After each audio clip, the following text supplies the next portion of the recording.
آپ عدالت کے منہ پہ کہہ دیں تمہارا فیصلہ غلط ہے، وہ کہیں گے اس کو توہین عدالت کی سزا دو کہ اس نے عدالت کی توہین کی ہے، بے عزتی کی ہے، انسلٹ کی ہے، کنڈم آف کورٹ، سزا دو۔ لیکن آپ دل میں کہتے رہیں، زبان سے نہ کہیں تو پھر وہ کورٹ کوئی آپ کے خلاف فیصلہ دے سکتی، گھر آ کے آپ کمرہ بند کر کے گالیاں دیتے رہیں جج کو، کوئی آپ پر چارج نہیں لگے گا۔ مگر سمجھنے کے لیے میں نے بات سمجھائی ہے، اس عدالت کے لیے تو جب تک منہ سے کہو نہیں، دوسرا گواہ نہیں بنے، آپ کو سزا نہیں، مگر میرے نبی کا فیصلہ سن کر دل میں بھی تنگی آ جائے، اللہ فرماتا ہے مومن ہی نہیں ہے، مومن ہی نہیں ہے۔ تو نبی کو ناراض کرنا اپنی تباہی، اپنی تو جو گستاخیاں کرتے ہیں، جو ہلکے لفظ بولتے ہیں، نامناسب لفظ بولتے ہیں، ان کو ڈرنا چاہیے۔ ان کو نہیں معلوم کہ اللہ تعالیٰ نے فرما دیا محبوب تجھے رحمت للعالمین بنایا، جس نے تیری گستاخی کی ہے 70 مرتبہ آپ بھی کہیں گے کہ معاف کر دو، میں معاف نہیں کروں گا۔ محبوب کا گستاخ قابل معافی، قابل معافی۔ آپ بھی کہیں مجھے کہہ لے جو کہنا ہے، مگر جس سے آپ پیار کرتے ہیں اس کو کچھ نہ کہو۔ تو اللہ تعالیٰ جس سے پیار کرے اور لوگ اس کے بارے میں غلط باتیں کریں، قرآن نے کہہ دیا ملعونین، یہ لعنت شدہ ہے، ان پہ لعنت ہے، یہ لوگ ہرگز رحمت کے لائق نہیں۔ اب مجھے آپ پوری تسلی سے بتائیں، نبی کا ساتھ بچاتا ہے یا نہیں؟ نبی کو جھٹلانا، نبی کا انکار کرنا، نبی کی توہین کرنا، نبی کی گستاخی کرنا تباہی ہے یا نہیں؟ اونچی اللہ فرما رہا ہے ایسا لفظ جس میں کوئی غلط معنی بھی آتا ہو، وہ لفظ بھی میرے نبی کے لیے بولنا نہیں۔ رائنا کا لفظ موجود ہے نا، رائنا لفظ کیا ہے؟ ہماری رعایت کیجیے۔ یہودیوں کے ہاں یہ گالی سمجھا جاتا تھا۔ حضور صلی اللہ علیہ وسلم کوئی بات کہہ رہے ہیں، کسی نے توجہ سے نہیں سنی تو آگے سے کہا رائنا، رعایت کیجیے یعنی دوبارہ کہہ دیجیے۔ اللہ نے فرمایا میں یہ لفظ بھی پسند نہیں کرتا اپنے نبی کے لیے، کیونکہ دوسروں کے ہاں گالی ہے، ایسا لفظ بھی میرے نبی کے سامنے نہیں۔ کیا بولنا ہے؟ اللہ نے وہ لفظ بتایا، رائنا نہیں کہنا، انظرنا کہنا ہے، ہم پہ نظر کرم کیجیے۔ کون سکھا رہا ہے؟ اللہ سکھا۔ تو نبی کو ناراض کرنے والے تباہی ہی لیتے ہیں نا۔ تو یاد رہے حضرت نوح علیہ السلام کی جب قوم نے سرکشی بگاڑ دکھایا، حضرت نوح علیہ السلام نے بد دعا کر دی، تب تباہی ہوئی، کوئی بچا؟ اونچی اللہ کی بارگاہ میں نبیوں کا بڑا بلند مقام ہے، اور نبیوں سے بھی بلند مقام میرے نبی کا ہے۔ میرے نبی جیسا مرتبہ کسی کا بھی نہیں ہے۔ اور یہ رتبہ کس نے دیا؟ کوئی یہ سمجھے کہ ہم بڑا چڑھا کے کہتے ہیں، کچھ لوگوں نے ہم پہ الزام لگایا نا تم نبی کو حد سے بڑھا دیتے ہو۔ میں کاغذ قلم دیتا ہوں، ان کے پاس لے جاؤ، ان سے کہو حد لکھ دو، حد لگا دو، کون سی حد ہے؟ نبی کی شان کی حد لگا دو، لکھ دو، پھر بڑھائیں تو کہنا۔ ان کی شان کی تو کوئی حد ہے ہی نہیں، بس وہ خدا نہیں ہے، خدا نہیں ہے، مگر خدا سے جدا بھی نہیں۔ وہ کیا ہیں؟ یہی تو نہیں دنیا سمجھ سکی، اپنے جیسا سمجھ لیا۔ میرا نبی کتنی شان والا ہے، یہ ہماری عقلیں سمجھ سکتی، بس لفظوں میں اتنا کہہ دیتے ہیں، بعد از خدا بزرگ توئی، قصہ مختصر۔ مگر یہ بھی کب کہتے ہیں؟ جب لفظ ختم ہو جاتے ہیں۔ جتنے لفظ آتے ہیں پہلے بیان کرتے ہیں، جب ختم ہو گئے تو کہہ دیا جی اب اور کوئی لفظ نہیں رہا، بس یہی کہتے ہیں، بعد از خدا بزرگ توئی قصہ۔ یہ جس نے کہا نا، یہ سامنے لکھی ہوئی ہے رو بھائی، پڑھیں نا اس کو تو بعد آخر میں جا کے پہلے کیا کہا؟ یا صاحب الجمال و یا سید البشر۔ حضور آپ صاحب جمال بھی ہیں اور سید البشر بھی ہیں، تمام بشروں کے سردار ہیں، اور ایسے جمال والے ہیں کہ آپ جیسا کوئی۔ جمال کی شان کیا ہے؟ من وجہک المنیر لقد نور القمر۔ آپ کا جمال ایسا ہے کہ یہ چمکنے والا چاند بھی آپ کے چہرے کی برکت سے چمکتا ہے، کیونکہ منیر کہتے ہیں چمکانے والے کو، تو آپ کا چہرہ ہے چمکانے والا جس سے یہ چاند بھی چمک رہا ہے۔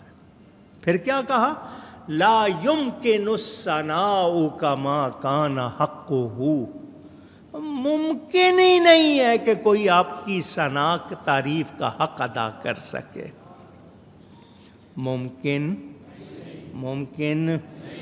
100 صفحہ، 200، 500، 1000، 10,000، 20,000، 1,00,000، 5,00,000، 10,00,000 صفحے لکھ دیے،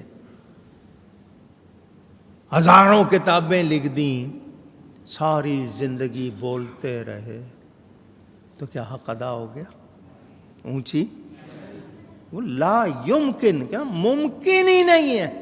ایک تو ہوتا ہے نا مشکل ہے، ممکن ہی نہیں ہے کہ آپ کی تعریف کا حق ادا ہو سکے۔ سب کچھ جتنا کہہ سکتے تھے کہنے کے بعد آخر میں یہی کہتے ہیں، بعد از خدا بزرگ توئی قصہ مختصر، کہ اللہ تعالیٰ کے بعد آپ کی شان ہے اور آپ جیسا کوئی اور نہیں۔ تو نبیوں سے پیار ہونا چاہیے، نبیوں کا کہنا ماننا چاہیے، نسبت کا حق ادا کرنا چاہیے، ناراض نہیں۔ کلمہ بھی پڑھیں اور ناراض کریں تو پھر کیا ہم سچے ہوں گے؟ یہ حضرت نوح علیہ السلام، یہ واقعہ سن کر کیا سبق ملا کہ نبی کے ماننے والوں کو نیچ قوم کہا، اپنا تکبر، بڑائی، غرور جس کو آپ کہتے ہیں، ہاں ہم اونچے لوگ ہیں، ان کو ہٹاؤ تو ہم آتے ہیں، نہیں ان کے ساتھ نہیں ہم بیٹھ سکتے، یہ ہمارا جوڑ نہیں ہے۔ اور پھر نبی کے لیے معاذ اللہ گستاخی کی کہ اگر تم نے دعوت دینے سے سلسلہ نہیں روکا، یہ تبلیغ کا سلسلہ نہیں روکا تو مار کھاؤ گے، یہاں تک معاذ اللہ پلاننگ بھی کی، کیا کچھ کیا۔ تو جس نے نبی کے بارے میں کسی طرح بھی گستاخی، بے ادبی کی، وہ قابل معافی۔ یہاں ایک مسئلہ اور کر دوں، ہمارے ہاں بیان آتا ہے کہ جی ہو گئی ہے تو معافی دے دیں، جی حضور معاف کر دیا کرتے تھے تو معافی دے دیں۔ تو یہ مسئلہ سنا رہا ہوں، کوئی نبی کی گستاخی کرے، ہمیں معاف کرنے کا اختیار نبی کو ہے، ہمیں تو جو کوئی آگے سے کہے نا معاف کر دے، ان سے کہو جی یہ ہمارے اختیار کی بات نہیں۔ جس نبی کا یہ گستاخ ہے اسی نبی نے سزا بھی مقرر کی ہے۔ احرام کی حالت میں آپ کو شکار نہیں کر سکتے، آپ جانور نہیں مار سکتے، کعبے میں آپ کو کہا گیا ہے کہ جی وہاں جانور نہیں مارنا، مگر گستاخ رسول کعبے کے پردے میں چھپا ہو، حکم ہے اس کو قتل کر دو۔ کس کا حکم ہے؟ کسی گورنمنٹ کا، وزیر امیر کا، کسی مفتی کا، کسی عالم کا؟ نہیں، نبی کا حکم۔ تو نبی کا گستاخ قابل معافی۔ ہاں، اگلا مسئلہ بھی سن لیں۔ اگر کسی نے کوئی غلط بات کی ہے تو وہ کہے میں توبہ کرتا ہوں، تو توبہ کرنے کے باوجود اس کو سزا دی جائے گی۔ سزا بادشاہ اسلام کو حکم ہے اس کو سزا دے۔ اس نے توبہ کر لی ہے، جو گستاخی کی توبہ کی، سزا دے۔ توبہ کرنے کا فائدہ کیا ہوگا؟ کہ اس کو مسلمانوں کے قبرستان میں دفن کر دیا جائے گا۔ ورنہ فتویٰ کیا ہے تمام مفتیان اسلام کا کہ وہ مسلمانوں کے قبرستان میں دفن بھی ہو سکتا نہیں۔ تو اس کو مذاق نہ سمجھا جائے۔ نبی بڑی شان والے ہیں، اللہ کی بارگاہ میں بہت عزت والے ہیں۔ تو یہ پہلوں کا حال سن کے ہم سیکھیں کہ ہم نے ایسی کوئی غلطی نہیں کرنی جیسے پہلی امتوں نے کی ہے۔ ہمیں نبیوں کا ادب کرنا ہے، نبیوں کا ادب کرنا ہے۔ میرے دوستوں اور بزرگوں، اسی لیے ماں باپ کا ادب، استاد کا ادب، پیر کا ادب، بڑوں کا ادب، مقدس چیزیں جن کی نسبت مقدس ہے ان کا ادب کیوں سکھایا جاتا ہے؟ کہ ہمیں احساس رہے، ہمیں۔ اور جو لوگ نہیں سکھاتے ہیں، نتیجے ان کے سامنے، ان کی اپنی اولاد کیا کرتی ہے، پھر ان کے ساتھ کیا ہوتا ہے۔ رزق، اللہ کی دی ہوئی روزی، روٹی کو کچلنے والوں کو میں نے دیکھا، شاید آپ کو کبھی سنایا تھا، راولپنڈی کا واقعہ۔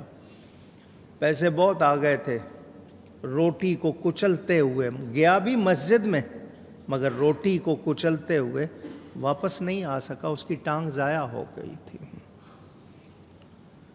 تو جو گھمنڈ آ جائے یا کچھ آ جائے، آج کل لوگ کچرے میں پھینک دیتے ہیں۔ تو ہمیں یہ سکھایا گیا کہ نہیں، ہم نے ایسی کوئی بے حرمتی کرنی۔ تو جب کھانے کی چیز کی نہیں کرنی تو جس کا کلمہ پڑھتے ہیں ان کا کتنا ادب کرنا چاہیے۔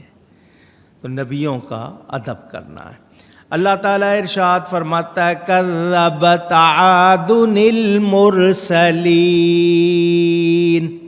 نوح علیہ السلام کا واقعہ سنا، اب قوم عاد ان کی بات سنو کہ عاد کی جو قوم عاد تھی اس نے رسولوں کو جھٹلایا۔ اور یہ میں پہلے بتا چکا، ایک رسول کو جھٹلانا سب کو جھٹلانا ہے۔ ایک نبی کی تکذیب، ان کو نہ ماننا، جو اللہ کا سچا نبی ہے اس کو نہیں مانیں گے تو کیا مطلب؟ اللہ کے سارے نبیوں کو، کیونکہ آپ ایمان کی صفتوں میں پڑھتے ہیں نا، میں اللہ کے سارے رسولوں پر ایمان لایا، تو سب کو ماننا ہے۔ اذ قال لهم اخوهم ہود الا تتقون، جبکہ اس قوم سے، ان کے ہم قوم، میں بتا چکا اخوہم جو کہا گیا، تو اس سے کیا مراد؟ کہ ان کے ہی قوم کے ہود علیہ السلام نے فرمایا کیا تم ڈرتے نہیں ہو؟ انی لکم رسول امین، بے شک میں تمہارے لیے اللہ تعالی کا امانت دار رسول ہوں۔ نبی اور رسول کا فرق، یہ ساری باتیں ہو چکی ہیں، میں بار بار نہیں دہرا رہا۔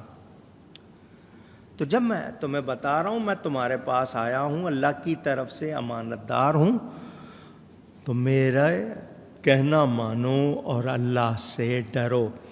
فاتقوا اللہ واتیون، ڈرو اللہ سے اور میرا کہنا